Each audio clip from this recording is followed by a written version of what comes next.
The Boy in Darkness by MERVYN PEAKE. Read by Jez Jameson.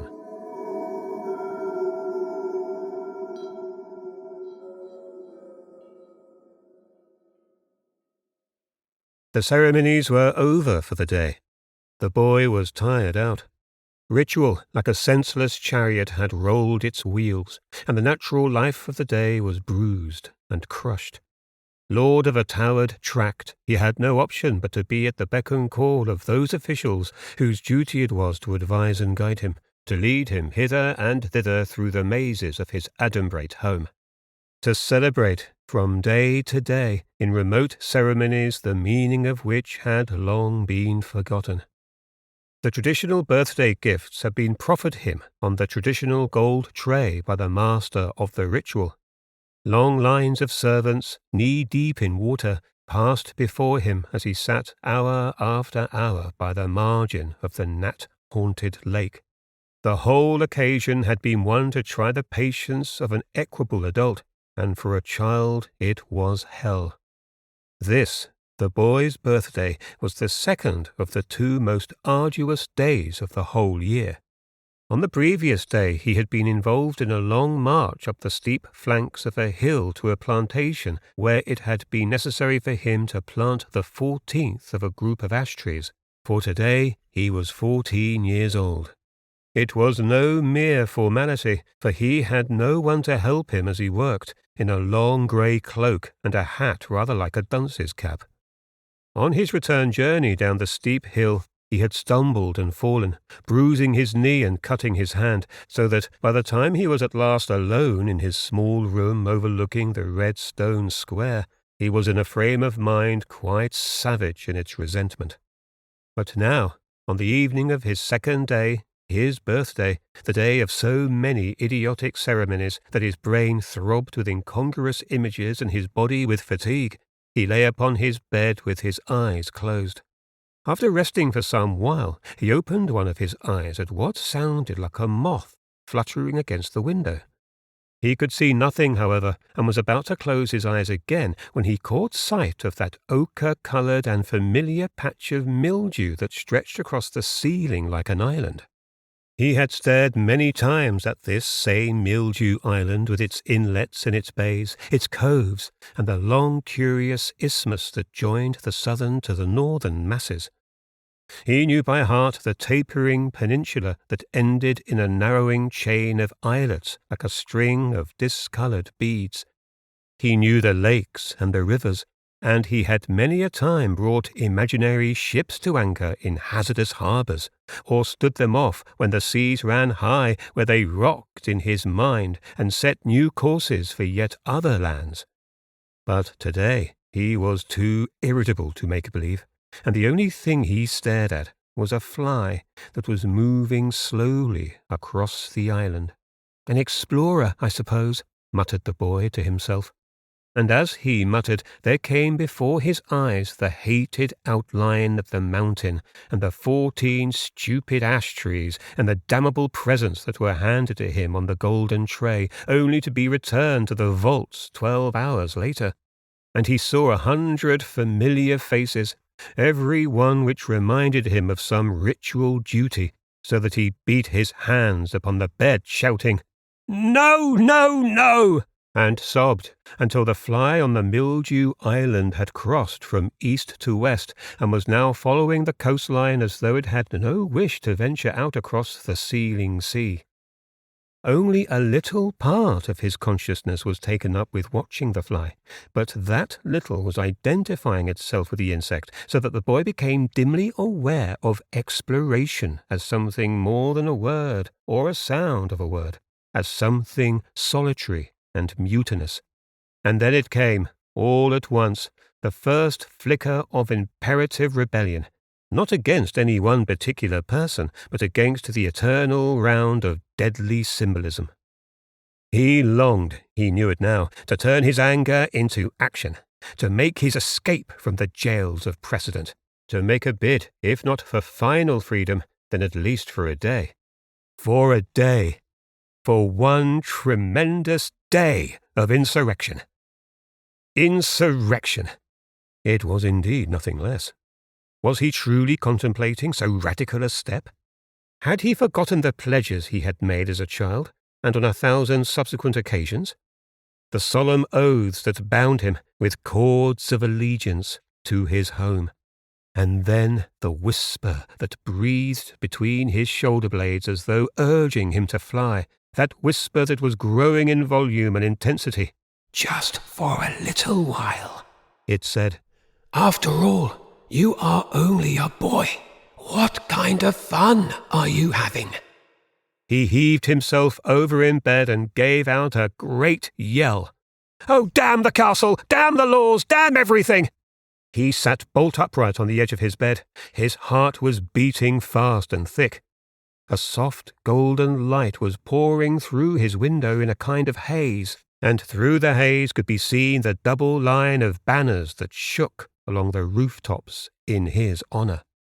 He took a deep breath and looked slowly around the room, and was then suddenly arrested by a nearby face. It stared at him fiercely.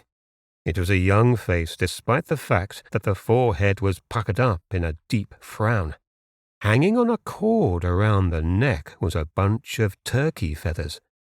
It was by those feathers that he knew he was looking at himself, and he turned away from the mirror, tearing as he did so the absurd trophy that hung around his neck.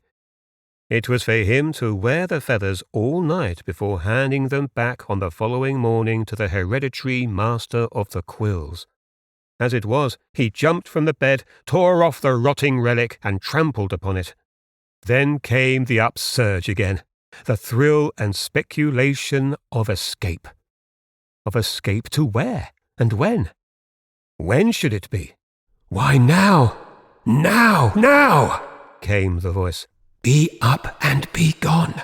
What are you waiting for?" But the boy who was so fretful to be gone had another side, something more icy, so that while his body trembled and cried, his mind was not so childish. Whether to make his bid for freedom at speed, and by daylight, or during the long hours of darkness, was not easy to decide. At first it seemed the obvious choice was to wait for the sun to sink, and taking the night for his ally, to beat his way into the fastness, while the core of the castle lay heavy with sleep and smothered in ivy like a bitter veil. To creep through the labyrinthine lanes that he knew so well, and out into the draughty starlit spaces, and on. And on. But in spite of the obvious and immediate advantages of making his escape by night, yet there was the dire peril of his becoming irrevocably lost, or falling into the hands of evil forces. 14 years of age, he had had many opportunities to test his courage in the tortuous castle, and he had on many occasions been terrified, not only by the silences and glooms of the night, but by a sense of being watched, almost as though the castle itself or the spirit of the ancient place moved with him as he moved, stopped when he stopped, forever breathing at his shoulder blades and taking note of every move he made. Remembering these times when he had lost himself, he could not but realize how much more frightening it would be for him to be alone in the darkness of a district alien to his life, a place remote from the kernel of the castle, where, though he detested many of the inhabitants, he was at least among his own kind. For there can be a need for hateful things and a hatred of what is, in a strange way, loved. And so a child flies to what it recognizes for recognition's sake. But to be alone in a land where nothing can be recognized, that is what he feared. And that is what he longed for. For what is exploration without peril? But no, he would not start away in darkness. That would be madness. He would start a little before dawn, with most of the castle asleep, and he would run through the half-light and race the sun, he on the ground and the sun in the air, the two of them alone. But how to bear the cold, slow-footed night? The interminable night that lay ahead. Sleep seemed impossible, though sleep he needed. He slid off his bed and walked rapidly to the window. The sun was not far above the notched horizon, and all things swam in a pale translucency. But not for long. The gentle vista took all of a sudden another aspect. Towers that a moment ago had been ethereal and all but floated in the golden air had now become, through loss of the sun's late beams, like black and carious teeth. A shudder ran over the darkened terrain, and the first of the night owls floated noiselessly past the window. Far below him a voice was shouting. It was too far away for the words to be decipherable, but not too far for them to be coloured with anger. Another voice took up the argument. Titus leant over the window-sill and stared down vertically. The antagonists were the size of sunflower seeds. A bell ran to chime, and then another, and then a swarm of bells. Harsh bells and mellow ones, bells of many metals and many ages. Bells of fear and bells of anger. Gay bells and mournful. Thick bells and clear bells. The flat and the resonant, the exultant and the sad. For a few moments they filled the air together. A murmuration, with a clamour of tongues that spread their echoes over the great shell of the castle like a shawl of metal. Then, one by one, the tumult weakened and scores of bells fell away until there was nothing but an uneasy silence, until, infinitely far away, a slow and husky voice stumbled its way over the rooftops, and the boy at the window heard the last of the thick notes die into silence. For a moment he was caught up with the familiar splendour of it all. He never tired of the bells. Then, just as he was about to turn from the window, there came another peal of such urgency as to make him frown, for he could not think what it could mean. Then came another peal, and then another, and after the 14th had ended, it was clear that he was being saluted. He had forgotten for a little while his status, only to be reminded with a jolt. He could not escape his birthright. It might be thought to have such deference shown him could not but give pleasure to a boy. But it was not so in the case of the young Earl. His whole life had been swamped with ceremony, and his happiest moments were when he was alone. Alone. Alone? That meant away. Away, but where? That lay beyond his powers to imagine. Beyond the window the night was heavy with its own darkness, only interrupted by the pinpoints of light that flickered along the backbone of that same steep-sided mountain he had climbed, and in whose flank he had planted the 14th ash-tree. These distant sparks or embers burnt not only on the mountain, but along the periphery of a great circle, and it was in obedience to the beckoning bonfires that crowds were beginning to form in a score of courtyards. For tonight was the night of high barbecue, and within a little while long lines of retainers would be on their way to one or other section of the circle. The castle would empty itself, and men on horseback, men on foot, mules and carriages, and all sorts of vehicles would set out, and leaping to and fro in anticipation, a crowd of urchins would scream and fight, their cries like the cries of starlings. It was these cries that now rose through the dark air that upset whatever plans he had formed and whatever wisdom the boy possessed. They were shrill with the excitement of childhood, and standing at the window he suddenly and without conscious thought knew positively, knew absolutely, that he must escape now. Now in the thick and turmoil of it all. Now, while ritual rang with bells and bonfires. Now on the crest of decision. He was agile, and he needed to be, for the course he set for himself was hazardous. This was no mere matter of rushing down long flights of stairs. This was at once something faster and more secretive. For many years he had, out of sheer inquisitiveness, pried here and there among the dust-filled rooms of his seemingly endless home until he had discovered a dozen ways of reaching the ground without touching the main stairways and without being seen. If there was ever a time for him to use his knowledge, this was it. So at the T-shaped ending of the 40-foot corridor along which he was racing, he turned neither right to the northern nor left to the southern stairs that swept down, down, down in scything curves of worm-riddled wood. But instead he jumped for a small glassless window immediately overhead, and, catching hold of a short stub end of rope that protruded from the window base, he hauled himself up and through. Stretching before him was a long attic, the beams of which were so low that to make progress there was no question of merely stooping, let alone walking upright.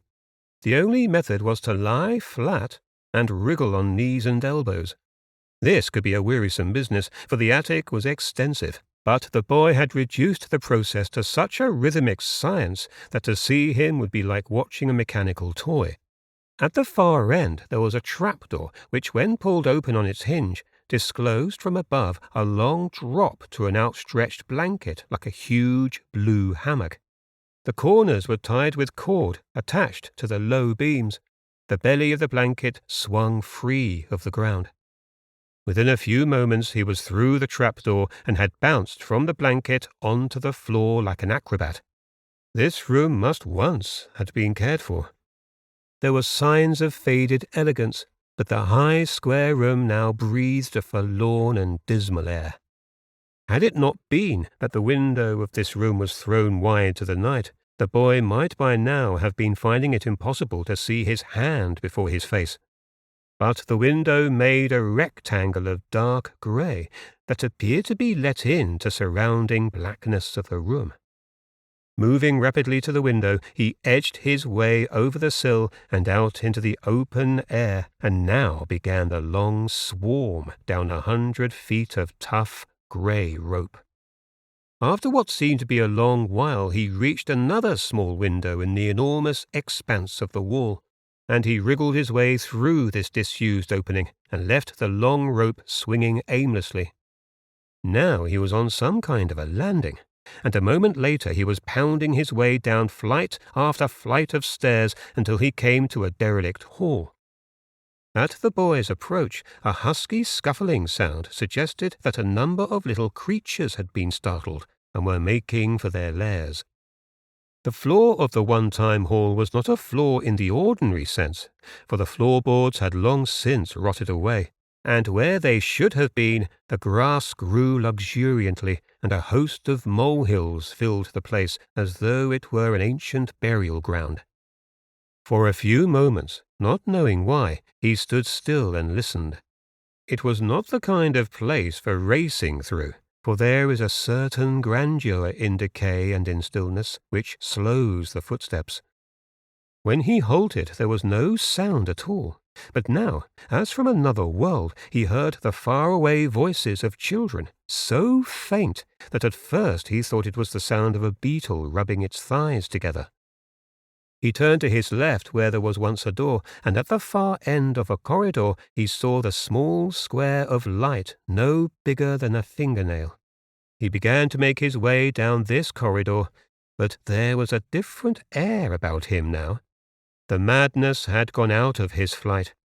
He was moving gingerly, for there was a light at the far end of the corridor, a dull red glow suggesting sundown.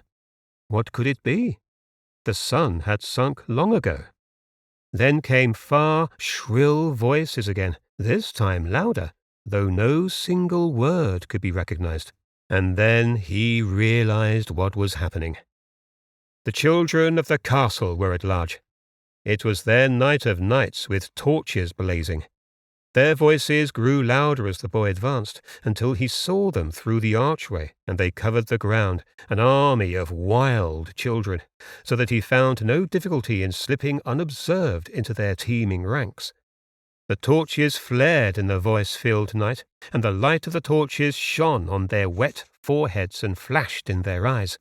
And the boy marched with them until, realizing that they were making for the traditional torch mountain, he gradually dropped behind, and choosing his moment, he sheered off at a junction where the trees grew thickly among high mounds of masonry, and he was, once again, alone.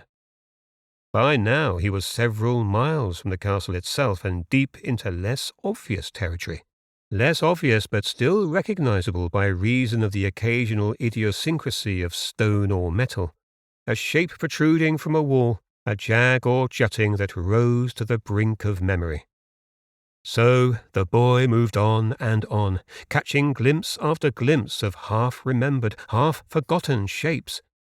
But these shapes that clung to his mind because of their peculiarities, a stain across the ground the shape of a three-fingered hand, or the spiral movement of a branch above his head, became, as he proceeded, further and further apart, and the time came when, for a quarter of an hour, he was alone with no mark or sign to guide him. It was as though he had been deserted by the outriders of his memory, and an uprush of fear flowed over him like an icy wave.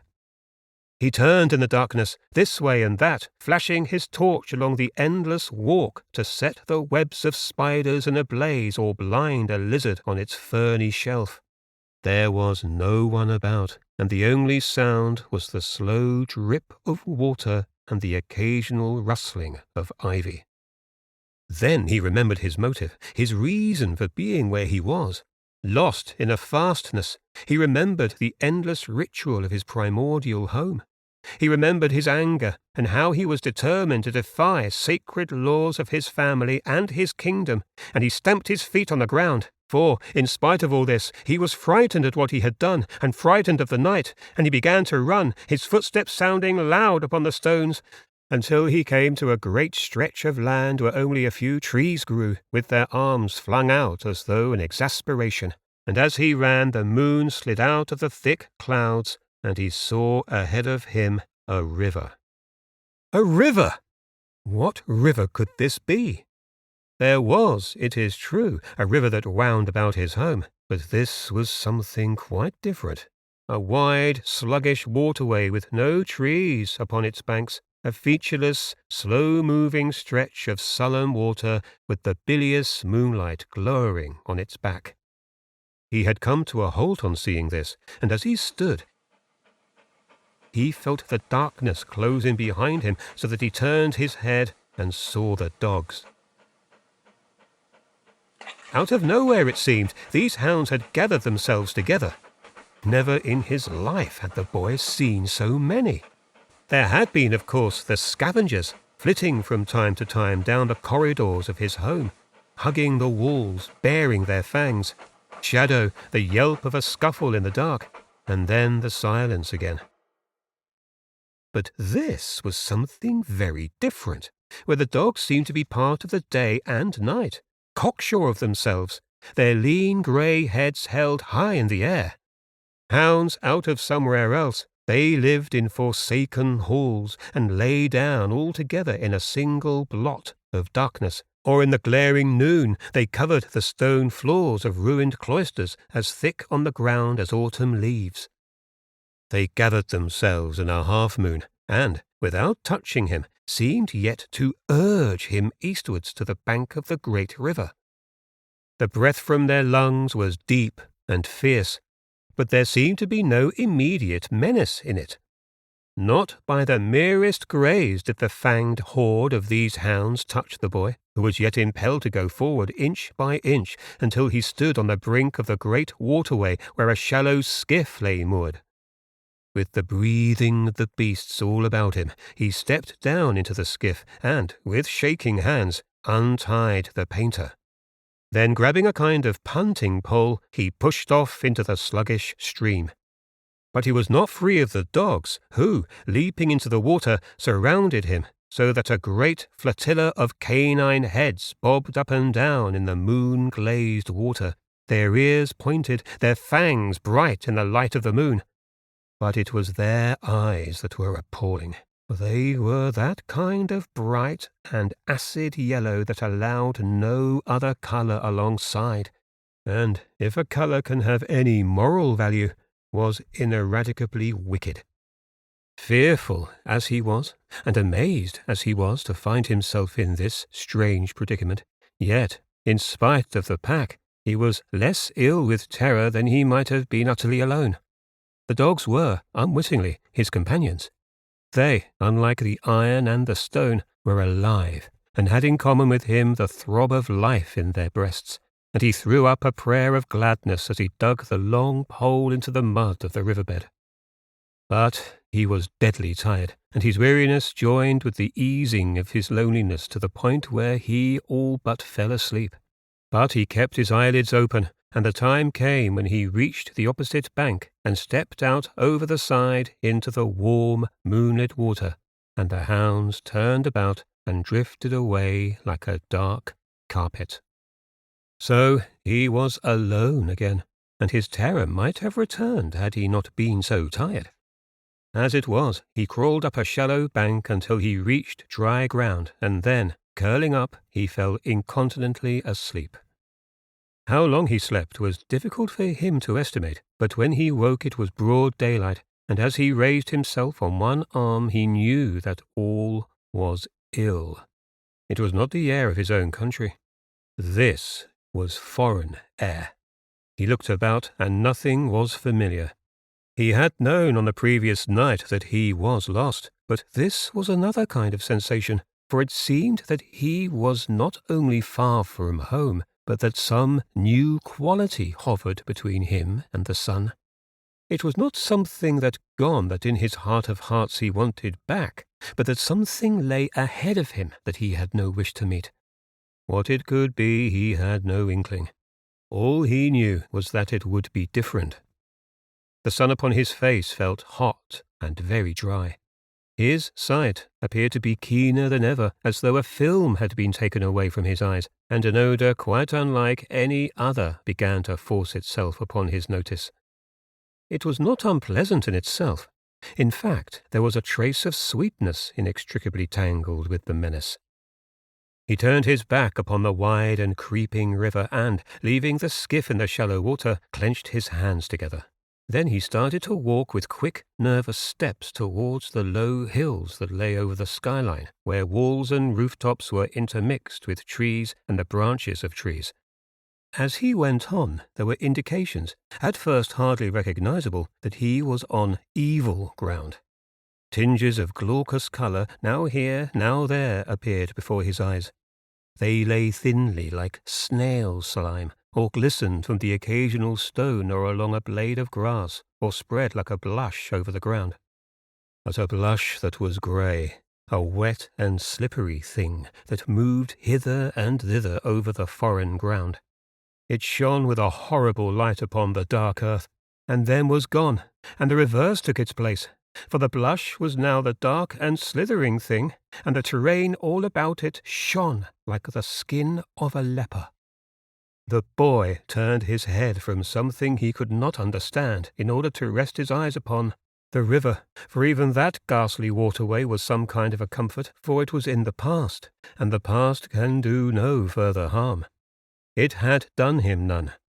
As for the dogs, not one had harmed him, though the panting of their lungs was frightful. It was their eyes that had been devilish. There was no such colour now that the daylight had returned. The sun, for all its strength, gave out the kind of light that sucked out every hue.